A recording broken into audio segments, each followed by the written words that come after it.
पश्चिम Asia के संकट के बीच दुनिया की एक चिंता यह भी है कि क्या ईरान होर्मुज जल संधि को बंद कर सकता है।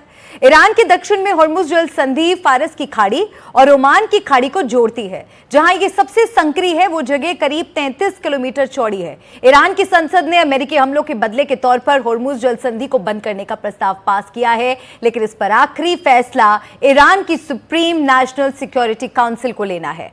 अगर होर्मुज संधि बंद होती है तो भारत, चीन समेत कई देशों के लिए अरब देशों से तेल की सप्लाई बंद हो जाएगी।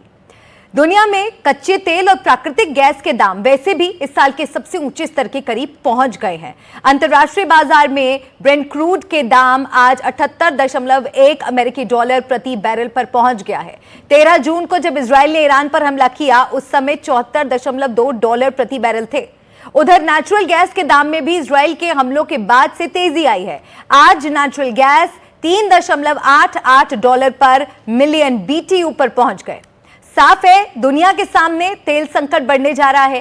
संकट के ऐसे समय में देशों के पास क्या आपात इंतजाम होते हैं, इस पर ज्यादा जानकारी दे रहे हैं हमारे सहयोगी सुशील बहुगुणा।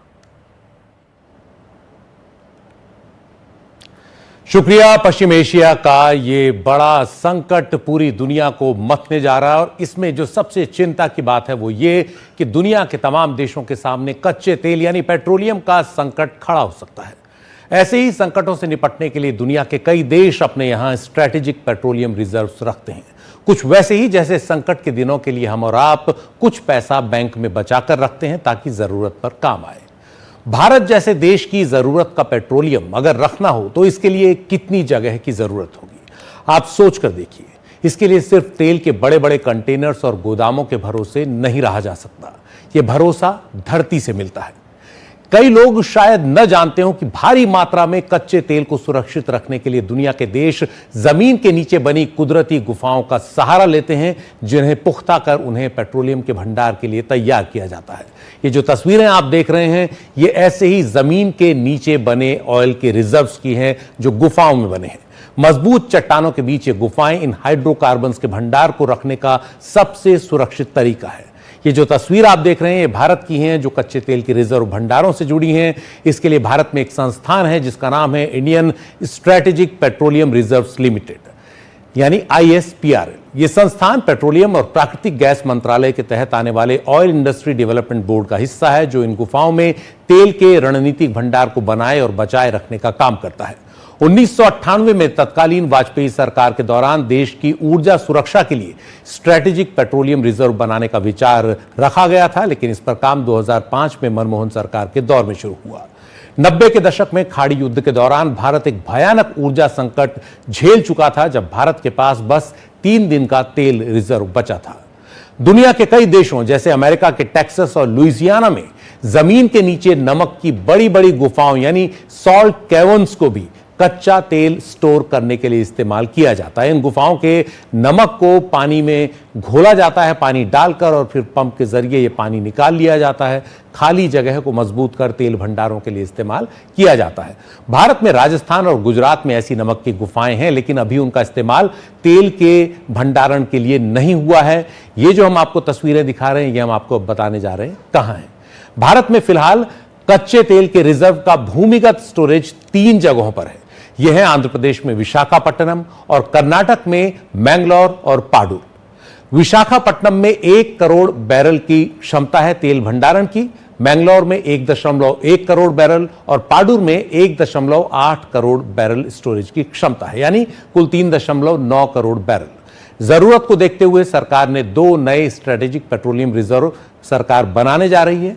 पाडूर में दूसरे फेज के तहत 1.5 करोड़ बैरल का रिजर्व बनेगा और ओडिशा के चांदीखोल में 2.7 करोड़ बैरल का रिजर्व तैयार किया जा रहा है। इसके बाद भारत की स्ट्रेटेजिक रिजर्व क्षमता 7.8 करोड़ बैरल हो जाएगी। आपको बता दें कि यह स्ट्रेटेजिक पेट्रोलियम रिजर्व भारत की तेल कंपनियों के पास पहले से जो ऑयल रिजर्व है उसके अलावा है। मकसद तेल की सप्लाई में आने वाली किसी आपात स्थिति से निपटना है। हालांकि जो ये स्ट्रेटेजिक रिजर्व है ये महज 8 से 9 दिन की जरूरत का है भारत का, यानी काफी कम। इसके अलावा देश की जो ऑयल मार्केटिंग कंपनियां हैं उनके पास 64 दिन के कच्चे तेल की जरूरत के बराबर स्टॉक हो सकता है। कुल मिलाकर 74 दिन की जरूरत का कच्चा तेल और पेट्रोलियम का भंडार भारत में रखा जा सकता है, स्टोर किया जा सकता है। पेट्रोलियम मंत्री हरदीप पुरी का कहना है कि भारत के पास कई हफ्तों के तेल का स्टॉक है। अब ये हफ्ते कितने हैं अभी ये साफ नहीं है, लेकिन सरकार ने व्यवस्था निश्चित ही की होगी, वरना ये रिजर्व तो साथ में है ही। कच्चे तेल के इन भूमिगत रिजर्व से तेल को पाइपलाइन के जरिए रिफाइनरी तक पहुंचाया जा सकता है और उसी पाइपलाइन के जरिए इन्हें फिर से भरा जा सकता है। इसके लिए आप ये एक एनिमेशन देख सकते हैं। ये जो है तेल के भूमिगत भंडार होते हैं। सरकारों की कोशिश होती है कि जब तेल के अंतर्राष्ट्रीय दाम कम हो तो वो इस रिजर्व में हुई कमी की भरपाई कर लें। तो इस तरह से ऊपर उसके स्टोरेज होते हैं, नीचे पाइप से जमीन के नीचे जो गुफाएं हैं उनमें इसको स्टोर किया जाता है, जरूरत पर निकाला जाता है और जब तेल के दाम अंतर्राष्ट्रीय बाजार में कम हो तब कोशिश होती है कि इसको भर लिया जाए।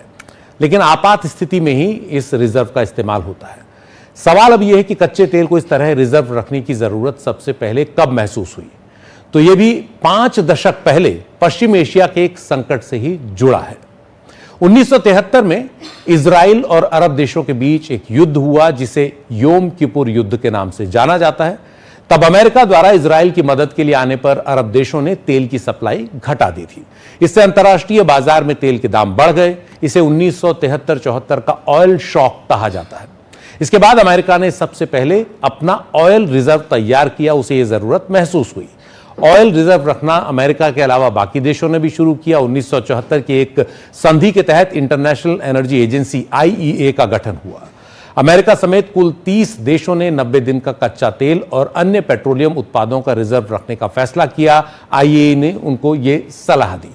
भारत 2017 में IEA का एसोसिएट सदस्य बना।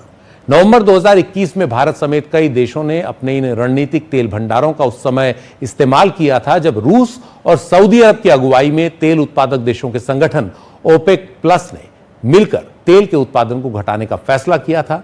दुनिया में कच्चे तेल के उत्पादन का आधे से ज्यादा इन्हीं देशों में होता है। तेल उत्पादन घटाने से तेल की अंतर्राष्ट्रीय कीमतें बढ़ जाती हैं। लिहाजा उस चुनौती से निपटने के लिए भारत ने 2021 में पहली बार अपने तेल रिजर्व का इस्तेमाल किया। अमेरिका, चीन, जापान, ब्रिटेन और दक्षिण कोरिया के साथ बातचीत के बाद भारत ने यह फैसला लिया था। तो यह रिजर्व भी हमारे पास है।